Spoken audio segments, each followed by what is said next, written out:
la familia. No contiene escenas de sexo ni violencia. Los menores deben estar en compañía de los padres o un adulto responsable. Contiene sistema closed caption. Este programa fue financiado con recursos del Ministerio de la... RTBC Noticias. Emisión central.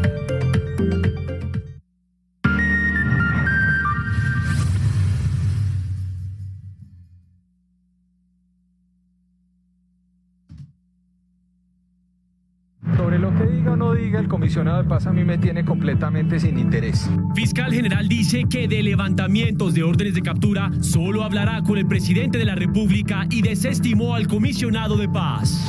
Orden de captura de alias John Mechas sigue generando reacciones. Comisionado de paz dice que solicitud no significa fin de la acción penal. Esperen un informe de contexto. Hemos intentado definir, no es un tema fácil, tenemos limitaciones de carácter legal. Gobierno reconoce dificultades para darle el estatus político a las disidencias de las FARC, segunda Marquetalia de Iván Márquez. En menos de 24 horas, un soldado y un policía fueron asesinados por francotiradores en el Catatumbo.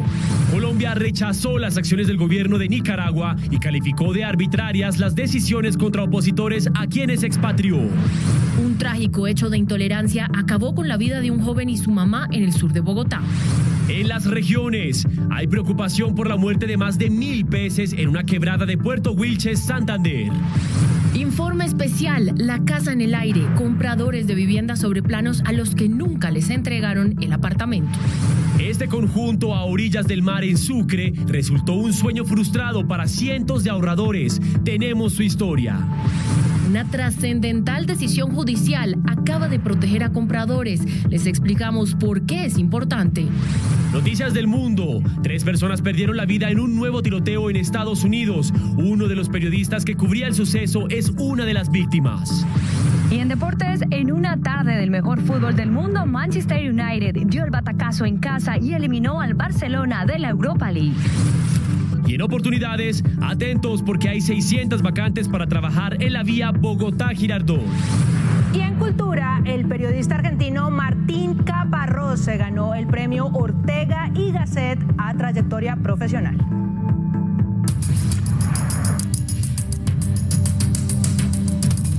Buenas noches. El fiscal general de la Nación, Francisco Barbosa, desestimó al alto comisionado de paz, Danilo Rueda, en el tema de la solicitud de suspensión de órdenes de captura a integrantes de las disidencias de Estado Mayor Central. Dice que su interlocutor en este caso es el presidente de la República, Gustavo Petro, quien tiene el fuero para decir sobre excarcelaciones en medio de los procesos de la denominada paz total. Vamos con Lisa Díaz, quien tiene la información. Lisa, muy buenas noches. Buenas noches, Mateo, para usted y para todos los televidentes. El fiscal Francisco Barbosa aseguró que no va a entrar en discusión con otros funcionarios y que se acoge únicamente al diálogo con el presidente de la República, y se declaró a la espera de escuchar las decisiones del mandatario referente al tema de las órdenes de captura. A la solicitud de suspender las órdenes de captura contra 20 disidentes de las FARC, incluido alias John Mechas, el fiscal general dijo que esa interlocución la tiene con el presidente de la República y no con el comisionado de paz. Sobre lo que diga o no diga el comisionado de paz, a mí me tiene completamente sin interés. Yo realmente no estoy haciendo interlocución con ningún comisionado de paz.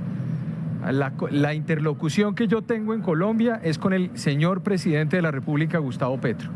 Con él dialogo, con él converso, pero aquí funcionarios de todo nivel que dicen una cosa o dicen otra cosa, no voy a entrar en esa discusión. Sin embargo, el fiscal reconoció que el levantamiento de órdenes de captura hace parte del fuero del presidente de la República y no descarta que se efectúe el procedimiento con las disidencias de las FARC. Simple y llanamente queremos escuchar cuáles son las decisiones que se van a tomar en el tema.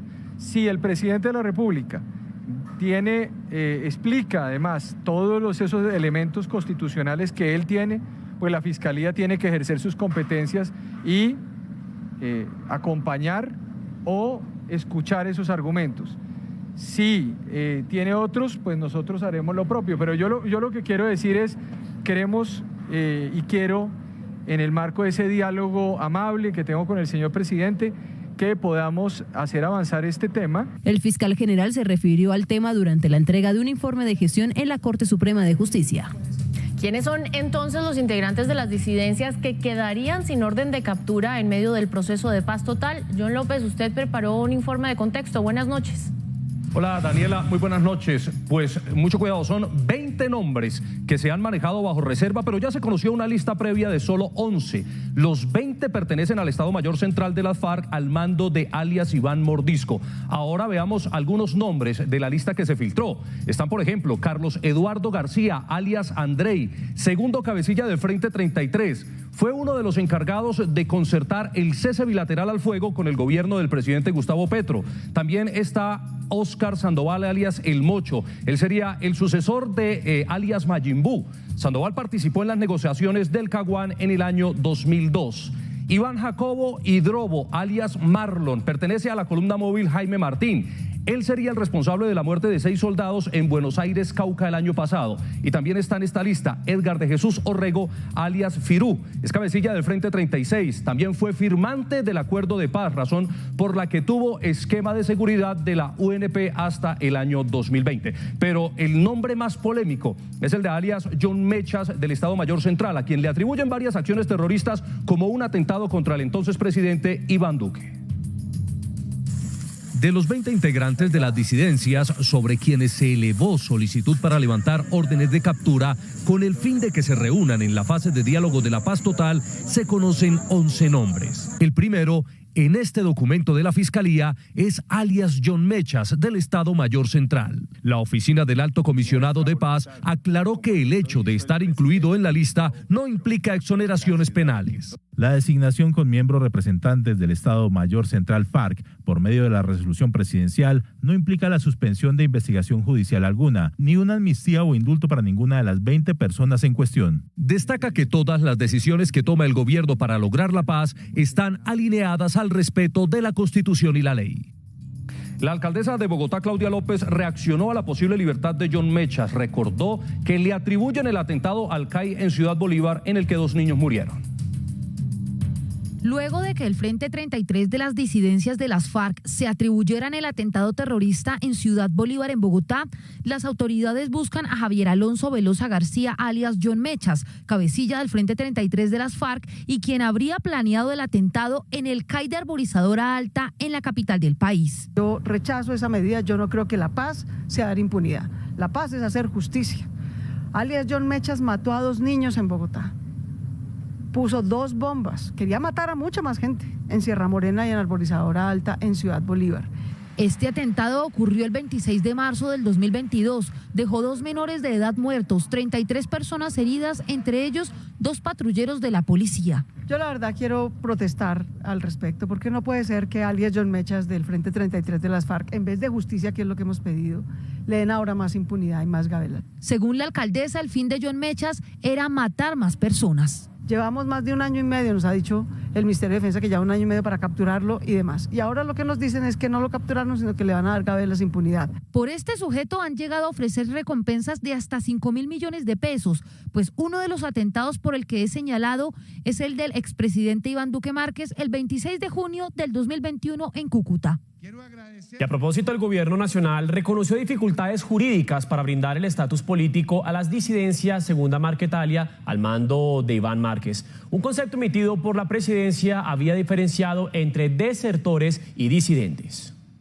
El gobierno reconoce dificultades para un posible reconocimiento de estatus político al grupo de disidencias de las FARC, Segunda Marquetalia, al mando de alias Iván Márquez. Una dificultad jurídica seria, que es precisamente el hecho de que algunos califican que abandonó el proceso de paz una vez se había desmovilizado y desde esa perspectiva está reincidiendo en algo que jurídicamente tiene dificultades. En este marco jurídico de la paz total, la ley 2272 de 2022, en las definiciones del artículo 2, explica que el gobierno podrá tener 2 tipos de procesos, con grupos de carácter político y, por otro lado, estructuras armadas organizadas de crimen de alto impacto.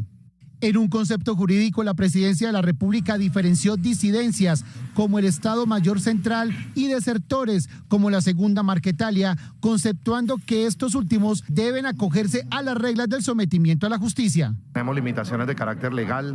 Todas las limitaciones que encontremos legalmente vamos a tener que superarlas en el escenario natural para ello, que es el Congreso de la República.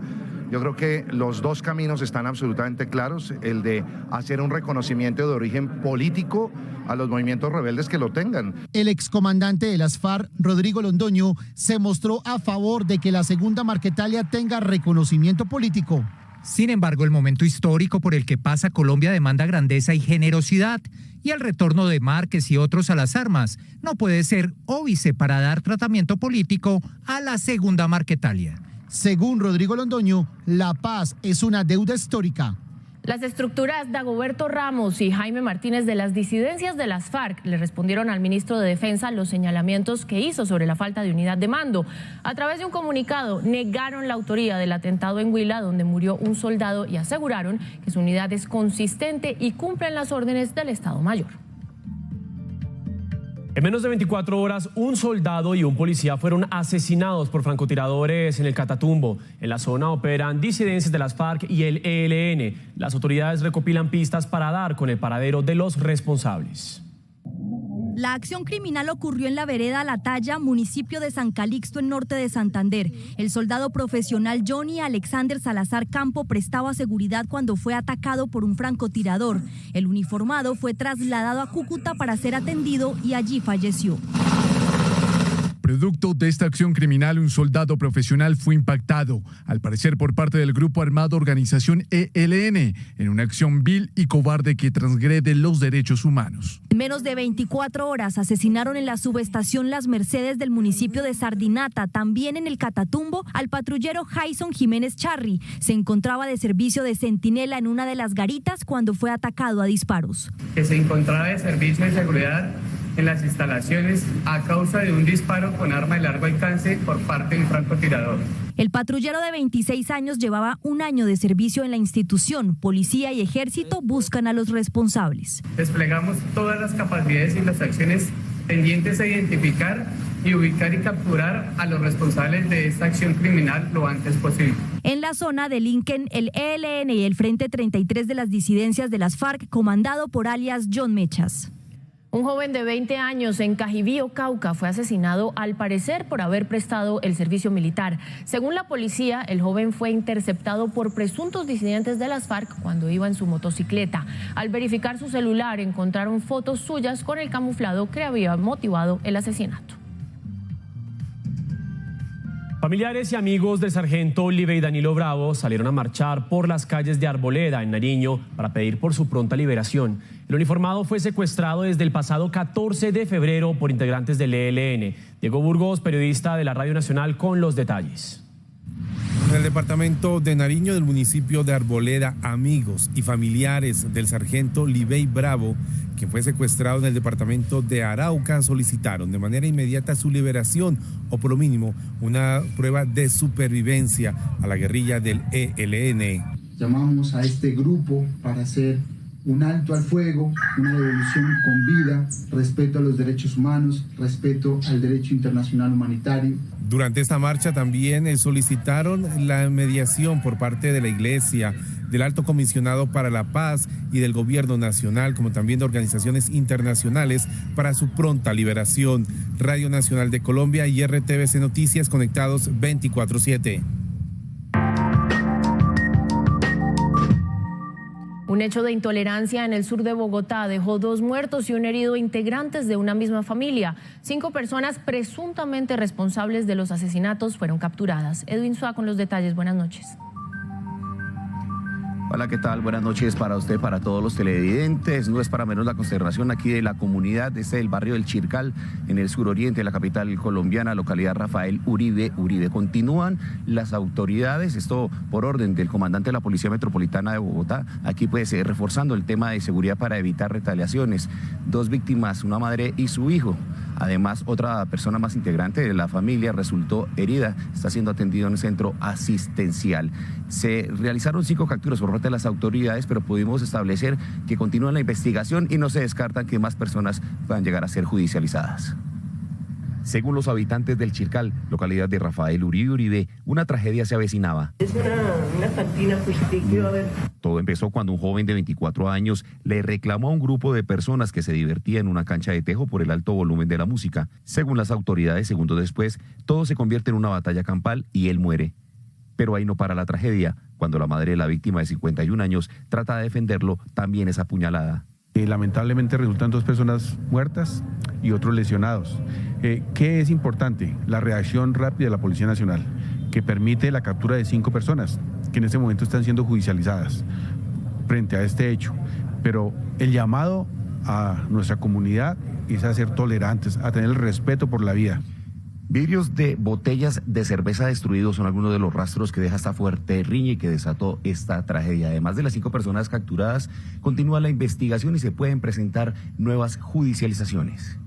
Sí, porque son mucha cantidad de pueblo y tendría que ponerle a cada cuadra o barrio 5 o 10 policías.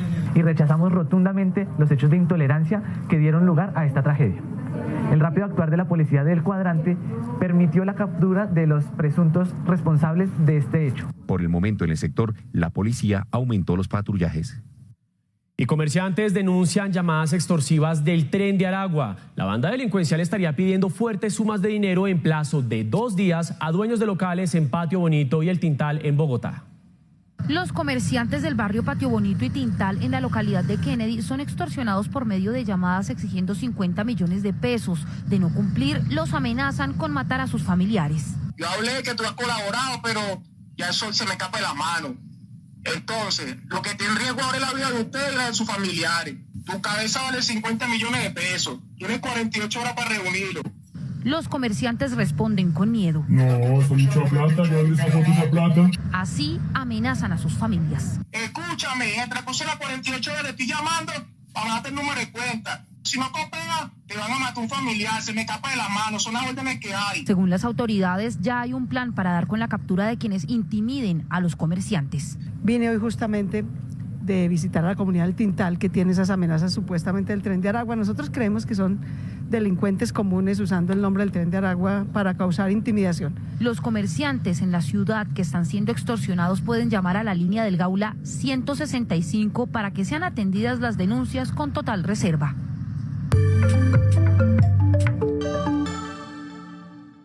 El gobierno nacional se opuso a la iniciativa de 2 ONG de crear una sala anticorrupción en la Corte Suprema de Justicia.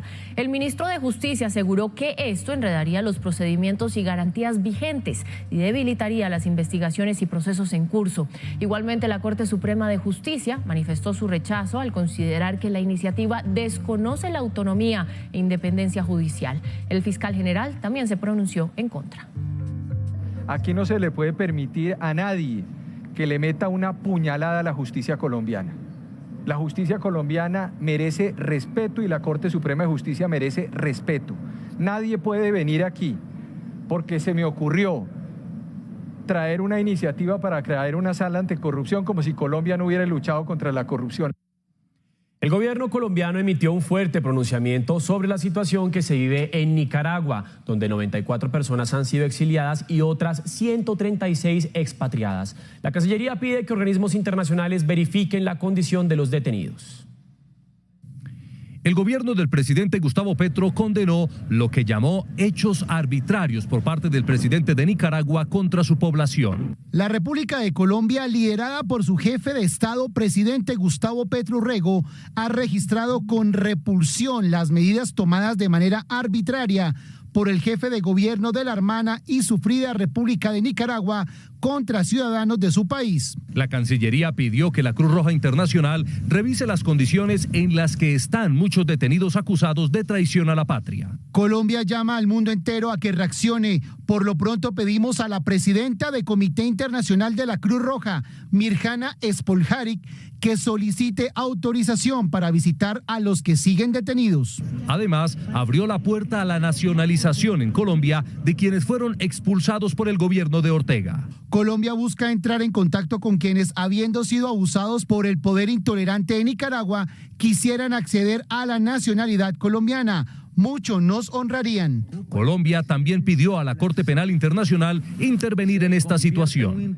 El presidente Gustavo Petro se reunió esta tarde en Cartagena con 18 congresistas de los Estados Unidos. Paz en Colombia y política antidrogas fueron los temas clave del encuentro. El mandatario estuvo acompañado por la jefe de gabinete, Laura Sarabia, y también el canciller Álvaro Leiva.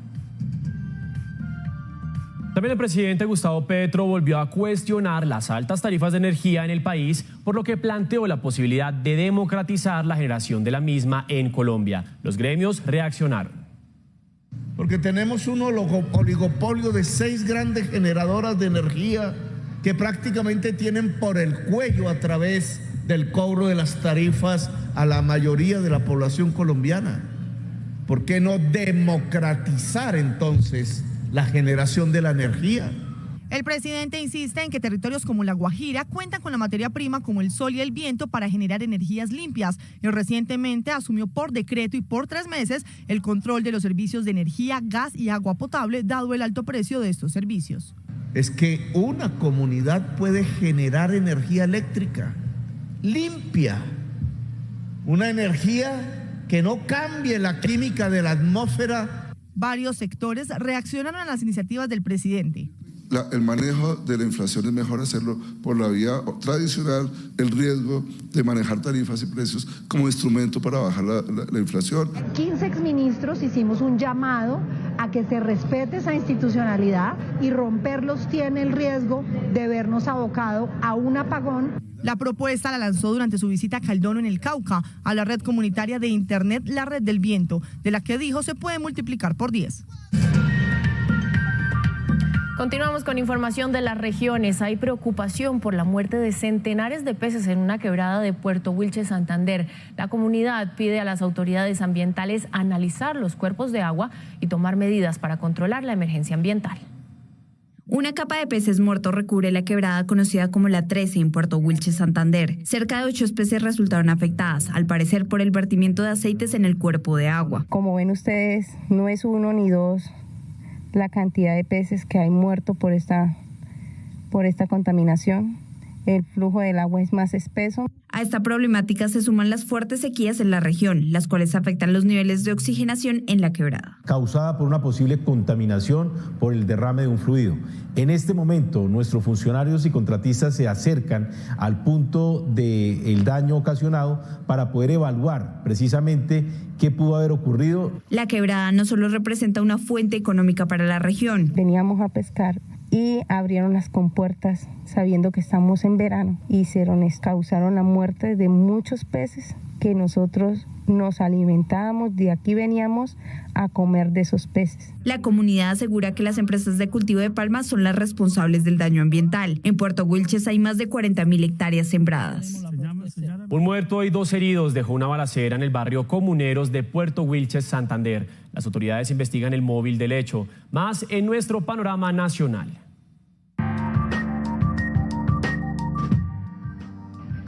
Dos exalcaldes de Santa Lucía, Atlántico, fueron condenados por malversación de 285 millones de pesos para afectados por la temporada de lluvias en 2011. Osvaldo Santana González y Teodomiro Ariza Medina son responsables por falsedad ideológica en documento público, entre otros.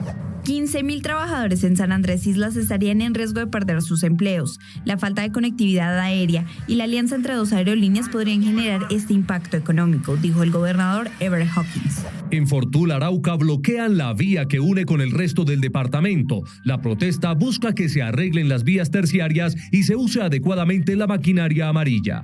En investigación se encuentra la muerte de un conductor en la vía Cajamarca-Calarcá. El accidente generó el cierre de la carretera por varias horas.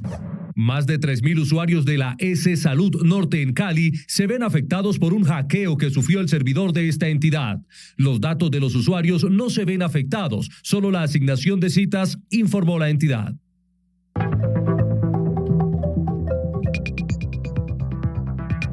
Tener casa propia.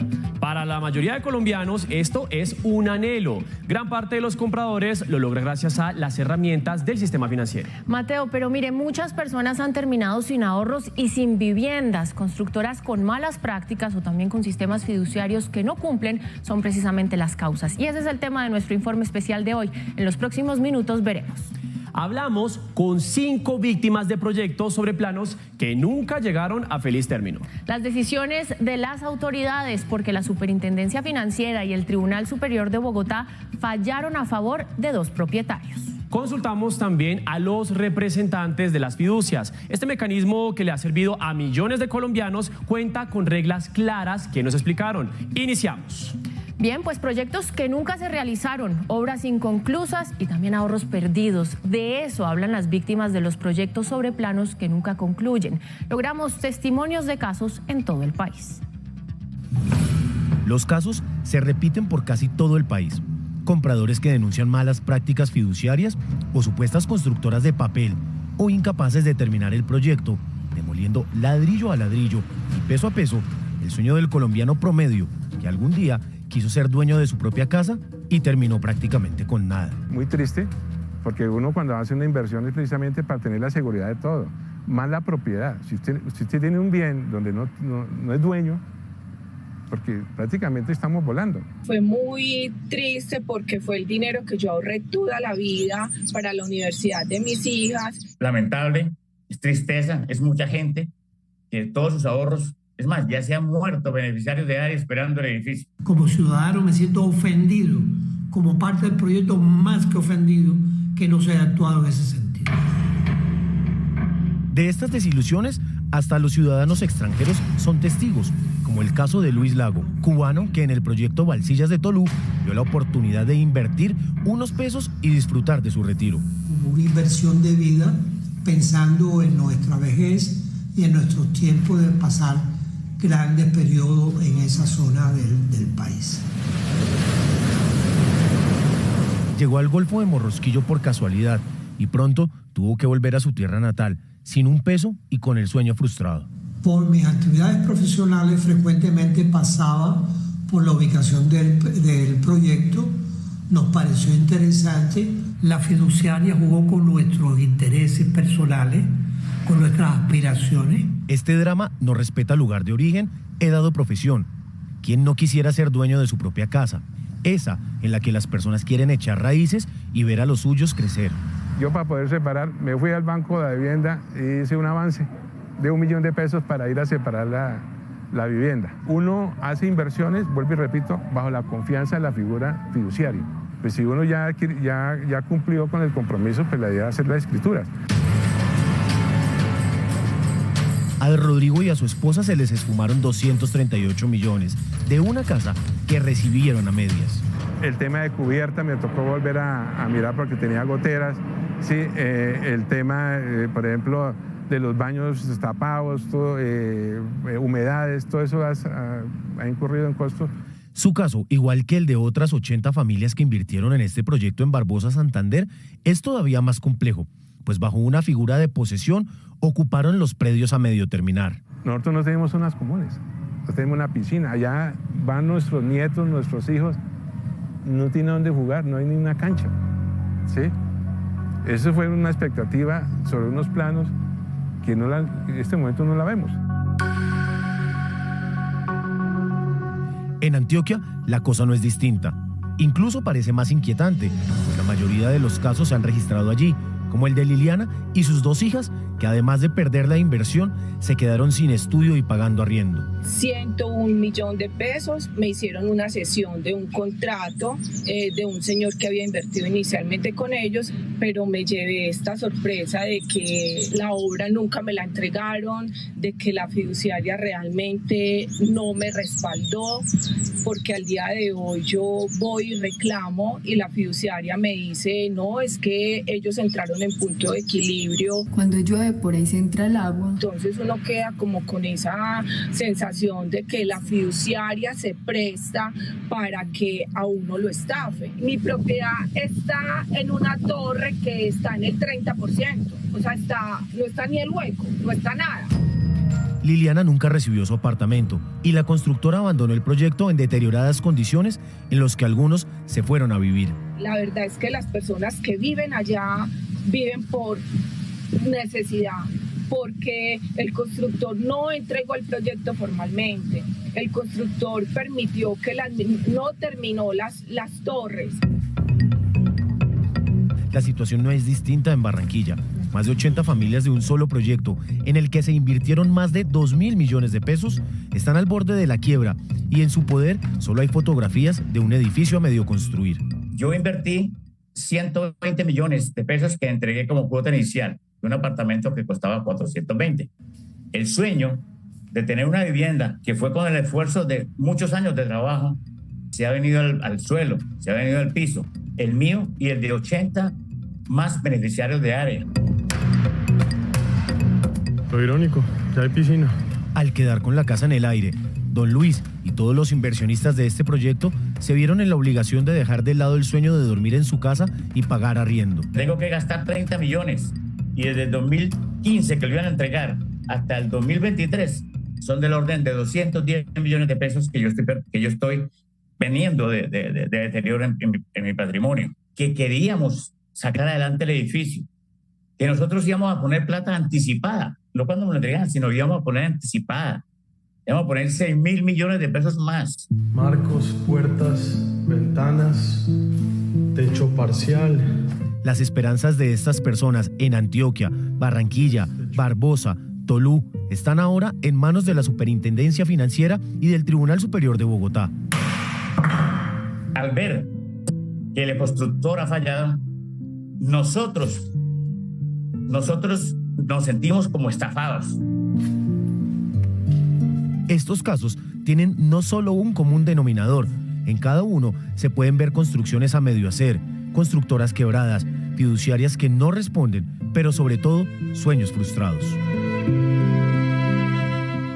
Y las personas que sientan que sus derechos fueron vulnerados deben acudir a las autoridades. La Superintendencia Financiera y el Tribunal Superior de Bogotá acaban de emitir 2 fallos considerados históricos sobre la compra de viviendas sobre planos con mecanismos de fiducia. Karen Vargas y Jorge Alberto Rodríguez Zapata creyeron haber cumplido el sueño de tener casa propia en Tolú, Sucre. Soñaban con que esta iba a ser la vista de sus apartamentos. Pusieron sus ahorros en una venta sobre planos en un proyecto de vivienda. Les propusieron que una vez el punto de equilibrio financiero se alcanzara, les entregarían sus apartamentos. Eso fue en el año 2015. El proyecto de la constructora AXA inició, pero se quebró cuando apenas los muros estaban en pie. 50 familias vivieron la misma situación. Quedaron sin su dinero invertido en un proyecto que nunca se realizó. En Colombia estos casos se repiten. No hay cifras exactas, pues no todo el mundo demanda, según los abogados que llevan los casos. En casi todas las ciudades del país, en Cartagena, en Barranquilla, en Antioquia, en Barbosa, Santander, en Armenia, y los números son incalculables. 408 tiene cocina. Es algo interesante, o sea, los que finalmente llegan a demandar son un número muy pequeño. ¿Por qué? Porque adicionalmente la gente no tiene confianza ni en las autoridades, ni en los jueces, y muchas veces creo que prefieren perder el dinero. Las autoridades en Colombia acaban de tomar decisiones trascendentales frente a los proyectos de vivienda que se siniestran. En el caso de la constructora AXA y el proyecto en Sucre, la Superintendencia Financiera y el Tribunal Superior de Bogotá, en segunda instancia, protegieron los derechos del consumidor. Ordenar a Fiduciaria Bancolombia S.A. en su condición de sociedad fiduciaria reintegre la suma de 179.036.805 pesos. El gran logro fue demostrar judicialmente que efectivamente las sociedades fiduciarias tienen una responsabilidad esencial, que como entidades que convocan la confianza del ciudadano tienen que obrar con la debida diligencia. El caso de Balsillas de Tolú es ahora tomado como un ejemplo en la lucha jurídica contra las malas constructoras y las malas prácticas fiduciarias. Cuando se compra sobre planos, necesariamente la ley contempla que debe participar una sociedad fiduciaria. Esa sociedad fiduciaria es la que va a garantizar la adecuada identificación y manejo de todos los riesgos. La que fue vendida como la mejor inversión del Golfo de Morrosquillo, hoy está vandalizada y habitada por un pequeño puñado de compradores que básicamente viven ahí para no dormir en la calle. Y no todas las inversiones terminan mal. Son muchos los colombianos que han logrado comprar vivienda gracias a las buenas prácticas fiduciarias y de constructoras. Consultamos al gremio que nos explicó el funcionamiento correcto de esta herramienta. La base del sistema financiero es la confianza, la misma que el ciudadano de a pie pone en las fiduciarias a la hora de comprar su casa. Las sociedades fiduciarias son entidades financieras vigiladas por la Superfinanciera. jurídicamente son entidades de servicios financieros y su rol fundamental en la gestión de cualquier proyecto inmobiliario o de infraestructura es gestionar adecuadamente los recursos asociados a ese proyecto. Los expertos en finanzas personales creen que la compra sobre planos es una de las mejores estrategias a la hora de invertir en finca raíz. A cambio de esperar un tiempo prudente, los inversionistas capitalizan la valorización de los predios y sus bienes generan plusvalía. El problema está en las malas prácticas y las entidades que no dan respaldo. Lo más importante es verificar antes de separar una compra. En el caso de inmobiliario de construcción, pues se configura un negocio que conocemos como fideicomiso o una fiducia mercantil o un encargo fiduciario, al cual se depositan los bienes asociados a ese proyecto, y la fiduciaria, en una etapa inicial, por ejemplo, que es la preventa, se encarga de recaudar los dineros de los interesados en comprar esa vivienda. La Superintendencia Financiera definió las obligaciones de las fiduciarias. Conservar la titularidad de los bienes. Otro, administrar los recursos entregados por el fideicomitente. Adicionalmente, está dentro de los roles efectuar los pagos en los términos de los contratos que hayan suscrito las partes. Y por último, el más importante, transferir las unidades inmobiliarias de ese proyecto inmobiliario. Los recursos de las dos partes, constructores e inversionistas, son separados en unas cuentas individuales en donde se espera a que se cumplan unas condiciones financieras, técnicas y jurídicas por parte del constructor. Lo primero que un interesado en comprar una vivienda debe hacer es, cuando se acerca a revisar el proyecto, entender si hay fiducia. No en todos los proyectos hay fiducia. Lo segundo es tener muy claro si la fiducia es solo de preventas o si es por el proyecto completo. Otro de los beneficios del modelo de fiducia es lograr ser dueño de una vivienda con facilidades de pago. El ahorro que se logra al hacer una inversión de un proyecto en desarrollo también es un punto a favor. Si llegado el caso, para ese proyecto no se cumplen las condiciones técnicas, financieras y jurídicas, tú como compradora o yo como comprador tengo derecho a la devolución de los recursos que le he aportado a ese negocio junto con los rendimientos que se hayan generado en el periodo de tiempo en el que se haya destinado el recurso. Verifique el historial de la empresa que respalda el proyecto en el que usted está invirtiendo. Lea las cláusulas del contrato y en caso de dudas, acuda a la superintendencia. La regla general es que si no se cumple el punto de equilibrio, la fiduciaria contacta al cliente y reembolsará el dinero. Así que ya sabe, que no le pase a usted y que no quede con su casa en el aire. Hasta aquí este informe especial. Nos vemos el próximo jueves con otro tema de interés para todos ustedes. Por lo pronto, continuamos con más RTVC Noticias.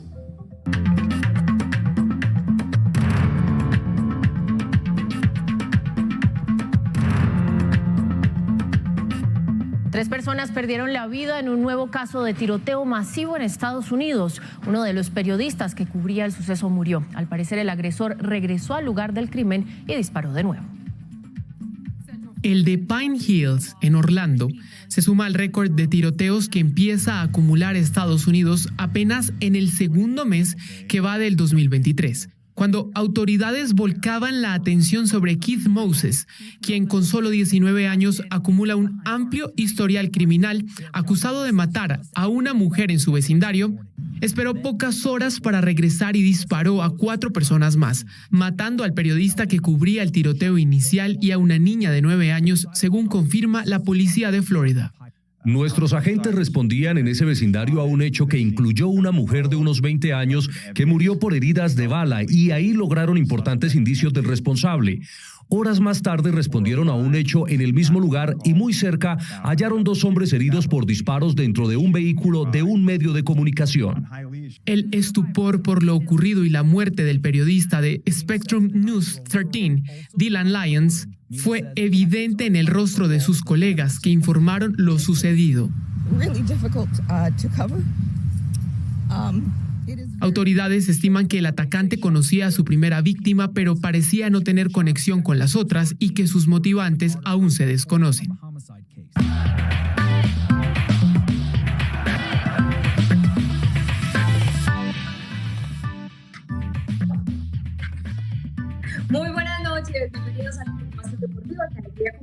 saludarlos desde la ciudad de Medellín, sobre todo cuando tenemos acción del mejor fútbol del mundo. Esta tarde tuvimos Europa League y con tremendos resultados y sobre todo un batacazo, porque el Manchester United eliminó al Barcelona. Ángel Di María fue figura en la clasificación de la Juventus y la Roma también le dio vuelta a la serie y clasificó a los octavos de final. Aquí en RTVC Noticias les presentamos los goles de la acción y la jornada.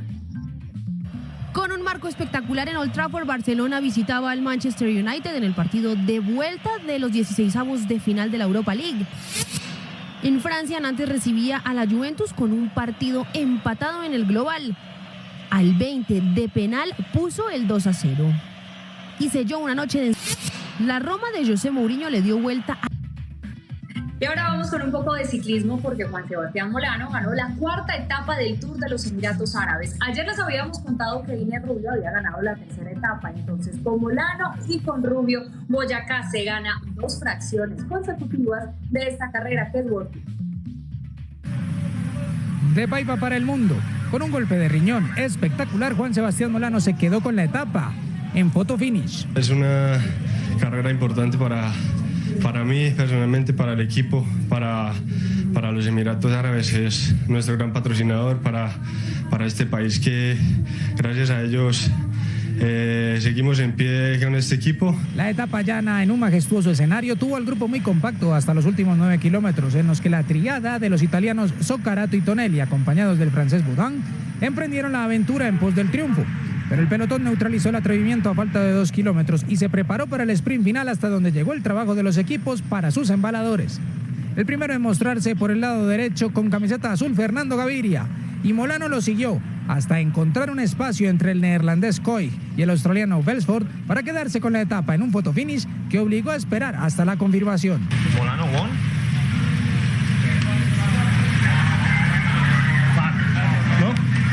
Creo que sí, pero no lo sé. Thank you a the team. Gracias al equipo, a mis compañeros, estoy muy feliz. Molano llegó a 20 victorias de etapa en su carrera, lo que demuestra que Colombia no solo tiene escaladores, sino excelsos velocistas.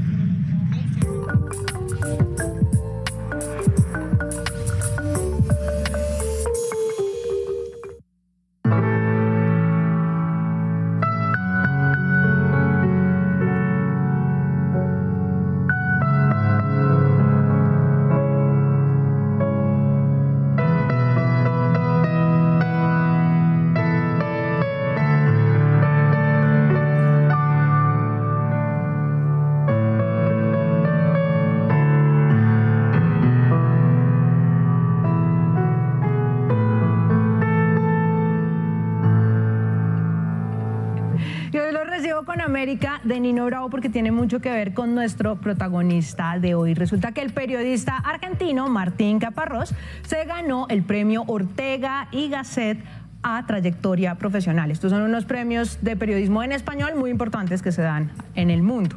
Así que vamos a aprovechar que hoy es jueves de clase 101 en RTVC Noticias para hacer clase 101 sobre Martín Caparrós. Caparrós lleva 48 años haciendo periodismo, hace sobre todo periodismo escrito, pero también ha hecho televisión, radio, tiene libros de ficción y un detalle ahí que me enteré hace poco, le encanta la fotografía, tanto así que él confiesa que varias veces le ha regalado los textos a las revistas con tal de que publiquen sus fotos. Pero bueno, como la mejor forma de conocer un escritor es a través de sus libros, les traigo 4 textos para conocer a Martín Caparrós. El primero es uno de mis favoritos y es este libro que se llama El hambre. Es un ensayo, pero no se imaginen un ensayo académico, en realidad es un ensayo lleno de reportería, de entrevistas, de escenas, muy entretenido de leer, en el que Caparrós se fue por distintos países, desde Estados Unidos hasta Bangladesh, para mirar cómo afectaba el hambre a cada una de esas sociedades. Y tiene un fragmento que les voy a leer, que me parece que es de los más fuertes y los más impresionantes que ha hecho el periodismo sobre este tema, y dice así: cada día se mueren en el mundo, en este mundo, 25.000 personas por causas relacionadas con el hambre. Si usted, lector, lectora, se toma el trabajo de leer este libro, si usted se entusiasma y lo lee en, digamos, 8 horas, en ese lapso se habrían muerto de hambre unas 8.000 personas. Son muchas, 8.000 personas. Pero si usted leyó este breve párrafo en medio minuto, sepa que en ese tiempo solo se murieron de hambre entre 8 y 10 personas en el mundo. Y respire aliviado. El segundo libro que les recomiendo es este que se llama Ñamérica, que es el último que publicó. También es un libro de ensayos. Resulta que él se fue por todos los países de Latinoamérica porque quería saber qué tenían en común y qué tenían de diferente. Para saber más de qué va este libro, los invito a que recordemos una entrevista que le hizo el archiduque de RTBC Noticias, Jairo Patiño, a Martín Caparrós. A ver, la tentativa, el intento del libro es tratar de entender qué somos y cómo somos. Y sobre todo, qué tenemos en común estos 19 países, que por supuesto tenemos muchísimas diferencias. Nos hemos pasado los últimos 200 años hablando sin parar de unidad latinoamericana y construyendo cada vez más diferencias entre nosotros. Y si ustedes dicen, no, es que yo soy más de leer en el celular, de revisar las noticias, de textos más cortos, les recomiendo esta serie que publica el periódico El País de España, que se llama El Mundo de Entonces, en el que Caparrós se pone en un lugar simbólico en el que él vive en el 2120 y le cuenta a la gente del 2120 cómo era la sociedad del 2021. Qué grande, Caparrós.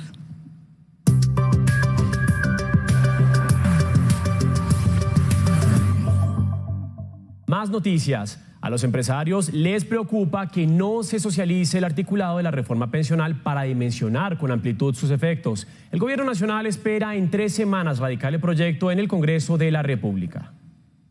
Son cerca de 3.000 propuestas que ha recibido el Ministerio de Trabajo para la construcción de la reforma laboral. Sin embargo, los empresarios advirtieron que la estabilidad de las compañías se afectaría.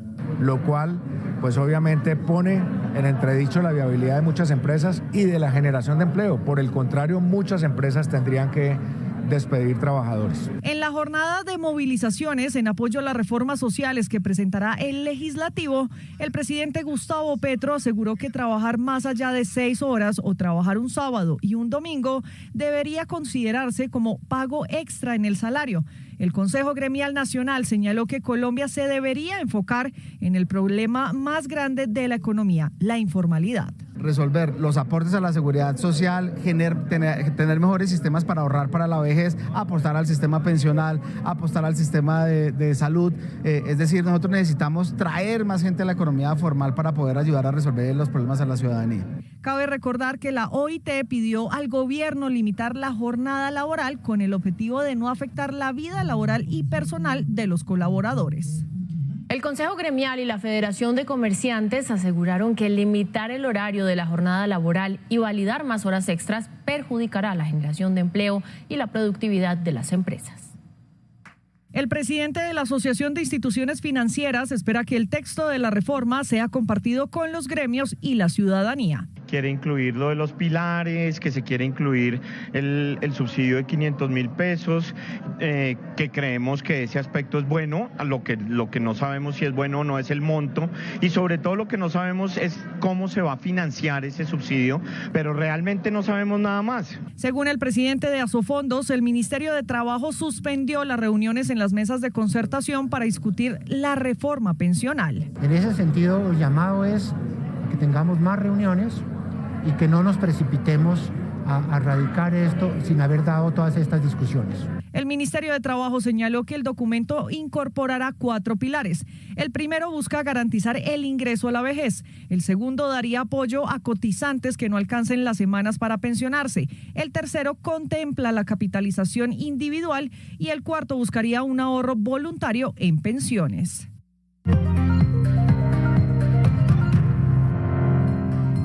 En 4.853 pesos cerró el precio del dólar, lo que representó una disminución de 70 pesos. A $1.93 se cotizó la libra de café colombiano en la Bolsa de Valores de Nueva York. El precio interno de la carga bajó 60.000 pesos y llegó a 2.162.000 pesos. 45.000 millones de pesos invirtió el gobierno en el mejoramiento, mantenimiento de las vías en los municipios de Toro, La Unión y Anserma Nuevo en el Valle del Cauca. 70,9% de las empresas encuestadas por la ANDI manifestó que ha presentado un aumento en el costo de la deuda que ha afectado sus estados financieros.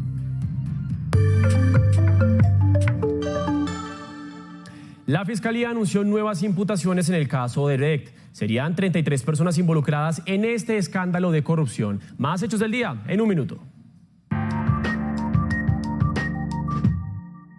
La EPS Sura respondió a la millonaria sanción por 5.800 millones de pesos que le impuso la Superintendencia de Salud por presuntamente restringir los servicios de atención a una adulta mayor en Barranquilla. La EPS la calificó de desproporcionada y sin precedentes en el país. Inició en Villavicencio una audiencia pública en la que la JEP escuchó a las víctimas y atendió sus observaciones frente a las versiones rendidas por militares vinculados en el caso que investiga los falsos positivos cometidos en el Meta. Educación superior, educación básica, alimentación escolar y educación para la paz y la convivencia son los 4 pilares y los retos que tiene que afrontar el Ministerio de Educación en estos 4 años de gobierno, según lo presentó hoy el Ministerio de Educación. Fue capturado Ruberney Ortega, alias Cirugía, señalado de ser presuntamente el quinto cabecilla de la estructura 48 de los llamados comandos de frontera. Al parecer sería el encargado de coordinar las actividades del narcotráfico y realizar las labores de inteligencia para adelantar acciones criminales en contra de la población civil y la fuerza pública.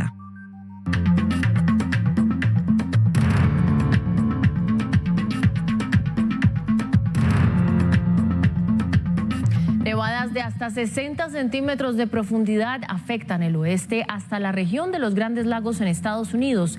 Incluso regiones soleadas como las aledañas a Los Ángeles están en riesgo. Más de 1.400 vuelos con rutas internas también han sido cancelados y pronostican temperaturas de hasta menos 34 grados Celsius en algunas regiones del norte y centro del país. Una cámara captó el momento exacto del derrumbe de una mina de carbón en el norte de China. Más de 50 personas quedaron atrapadas cuando la pendiente de 180 metros de altura se dio en la mina a cielo abierto. La operación de rescate ya está en marcha.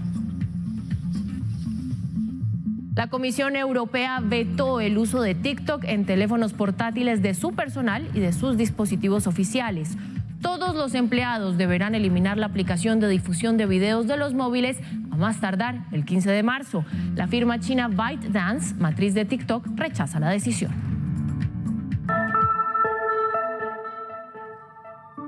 Y llegamos a oportunidades, mucha atención porque hay 600 vacantes para trabajar en la vía Bogotá-Girardot. Aquí les contamos cómo pueden aplicar, así que tomen nota. En oportunidades de trabajo, vaya a la página via40express.com. Deslice hasta abajo en la sección Noticias. De clic en Nuevas ofertas laborales. Lea con atención la descripción y requisitos de la convocatoria que tiene vacantes para trabajadores sociales, abogados, ingenieros, operadores de maquinaria amarilla, conductores, maestros y ayudantes de obra, entre otros. Atentos, el proyecto anunció que tiene más de 600 vacantes para contratación inmediata. Vaya al final de la página y de clic en el enlace que tiene a disposición. Lea el instructivo para enviar su hoja de vida y siga el paso a paso. Y mucho ojo, para postular a las vacantes no tiene que pagar por el formulario de inscripción.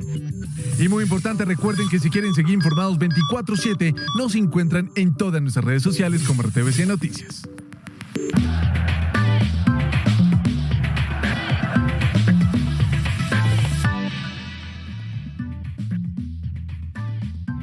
El Ministerio del Deporte lanzó los Juegos Nacionales y Paranacionales para el año 2023 que todavía están en duda en su realización en el eje cafetero porque todavía los escenarios deportivos están en construcción. Pues la ministra pidió tranquilidad y tener las herramientas para la tranquilidad de los deportistas. El eje cafetero parece tener todo preparado para acoger a los mejores atletas y paratletas del país. Sin descartar que vamos a tener dificultades, que ojalá las podamos resolver todas. Lo que hemos pensado en primera instancia es buscar otras opciones dentro de la ciudad sede. Pero hay retrasos en la entrega de los escenarios. La primera fórmula es que la solución esté dentro de la ciudad de sede. Si Armenia, por decir algo, no puede realizar algún deporte porque no terminó el escenario, es mirar qué otro escenario puede haber en la ciudad de Armenia, en una organización privada, en una universidad, en donde podamos.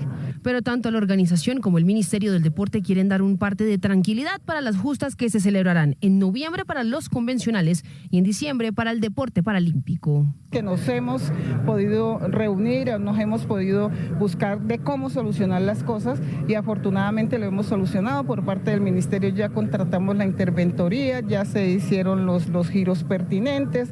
Tanto la ministra como el director de los Juegos se comprometieron a seguir de cerca los procesos de terminación y entrega de cada complejo deportivo. Alejandro Falla y Marcelo Melo lograron avanzar en el ATP 500 de Río de Janeiro después de ganarle a la dupla conformada por Echeverry y Schwartzman. Con esta información nosotros hacemos un repaso por el resumen deportivo del día. Muy buenas noches. Daniel Galán no corrió con la suerte de cabal y cayó en el cuadro de singles del ATP 500 de Río ante el español Albert Ramos Viñolas con parciales 6-2 y 6-4. Galán reporta apenas una victoria desde octubre de 2022. El comité disciplinario de la DIMAYOR modificó la sanción impuesta hace unos días al Deportes Tolima por la agresión de un hincha al jugador Daniel Cataño. Ya no son 4, sino 3 fechas y sí habrá público, excepto en la tribuna oriental. Por lo que para el partido ante Millonarios, que se disputará el 29 de marzo, el Manuel Murillo Toro tendrá ingreso sin restricción de la hinchada del Pijao. Y cerramos los deportes con una linda noticia. Bueno, un fichaje importante, no solamente para mí, sino para el fútbol femenino, entonces vamos en crecimiento y poder seguir avanzando. Todo está listo para que este viernes Linda Caicedo sea anunciada como nueva jugadora del Real Madrid femenino, convirtiéndose en la 4ª colombiana y en la primera mujer en vestir los colores de la Casa Blanca. El equipo habría planteado un contrato inicial de 5 años por un monto cercano a los 2 millones de euros.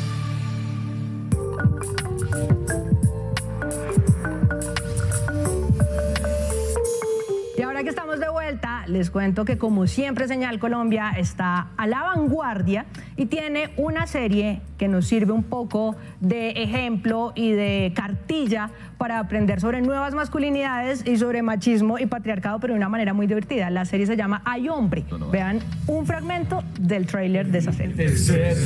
Permítete ser sensible. Y como Lord Cultura también es un hombre de nuevas masculinidades y deconstruido, resulta que está muy pendiente del Festival de Astronomía que hay en Villa de Leyva, porque el tema de este año son mujeres astrónomas. Así que nos preparó la siguiente nota.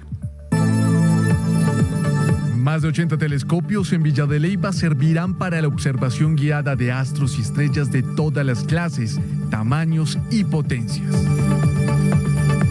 Y es que ya son 26 años desde que el municipio reúne astrónomos profesionales y aficionados de las ciencias del espacio, lugar predilecto para conversatorios y trabajos de contemplación. La premisa de este año en el festival es rendir tributo a la labor de la mujer y su contribución a la astronomía. Por eso lo invito a que piense por lo menos en 3 nombres de mujeres astrónomas.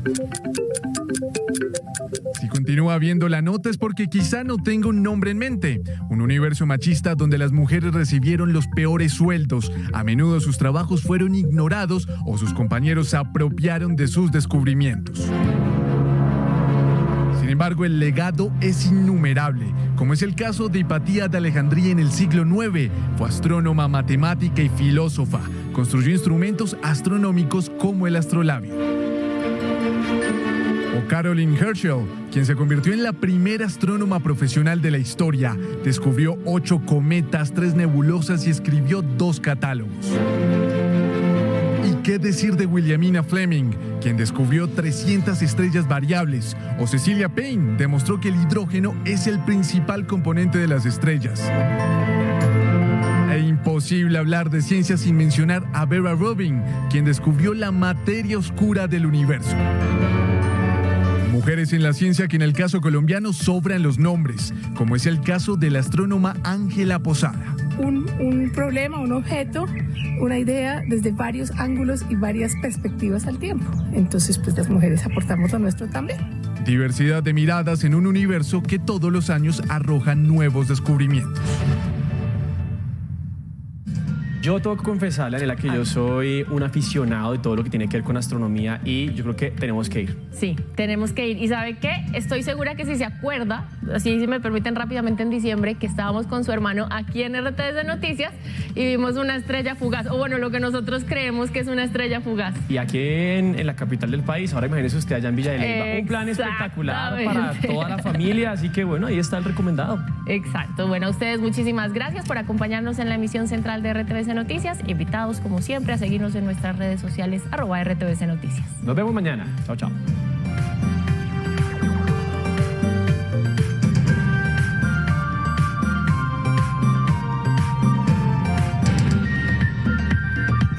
RBC Noticias. Emisión central.